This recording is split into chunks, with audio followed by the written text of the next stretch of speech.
আজকে আমাদের জয়নিং সভা অনুষ্ঠিত হলো কালিয়াচক ১ নম্বর ব্লকের শ্রীরামপুর ২ নম্বর গ্রাম পঞ্চায়েতের প্রধান ফিরোজা বিবি সহ আরো ৫ জন গ্রাম পঞ্চায়েত উপপ্রধান সাহেব আছেন, আর একজন সিপিএম এর নির্বাচিত মেম্বার, টোটাল ৭ জন আজকে আমাদের এখানে দলের সাথে যুক্ত হলেন।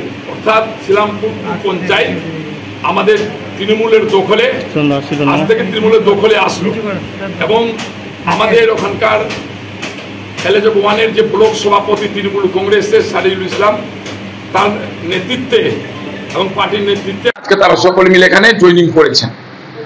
আমরা লক্ষ্য করছি যে বিজেপিরা এই রাজ্যকে ভেঙে দিবার একটা কুচক্রান্ত করছে, অগণতান্ত্রিক পদ্ধতিতে মানুষের মধ্যে একটা বিভেদ সৃষ্টি করার চেষ্টা করছে।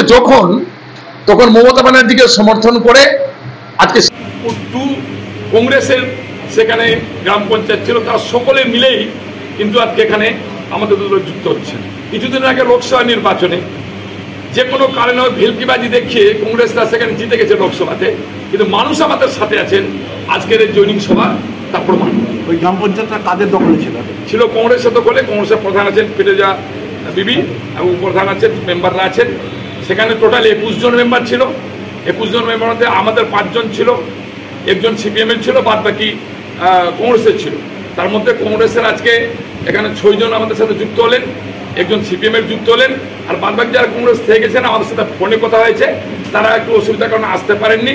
ওখানে আর অন্য কোনো দলের মেম্বার থাকবে না। ২১ জন মেম্বারই আগামী দিনে তৃণমূলের পতাকা তুলে থাকবে। আজকে কংগ্রেস থেকে ৬ জন, সিপিএম থেকে ১ জন এবং যারা কয়েকজন আছে ফোন করেছিল, ওরা মানে কাজ আছে বলে আসতে পারেনি, পরে ওরা যোগদান করে নিবে।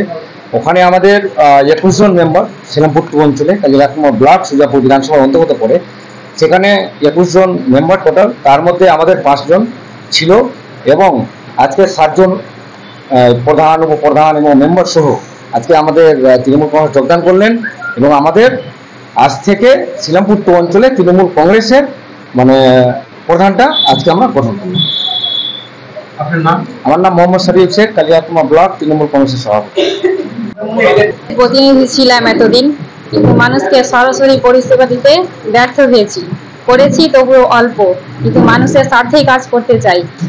মাননীয় প্রধানমন্ত্রী, মুখ্যমন্ত্রীর আদর্শ ও উন্নয়নমূলক কাজে আমরা অনুপ্রাণিত হয়েছি বলে আমরা জাতীয় তৃণমূল কংগ্রেসের পতাকাটা হাতে তুলে নিলাম। কংগ্রেস নেতৃত্বকে জানিয়েছেন? হ্যাঁ, জানিয়েছি। কি বলেছিলেন তারা? আমরা মানুষের স্বার্থে কাজ করতে চাই, তারা বাধা দিলেও আমি মানুষের স্বার্থেই কাজ করব।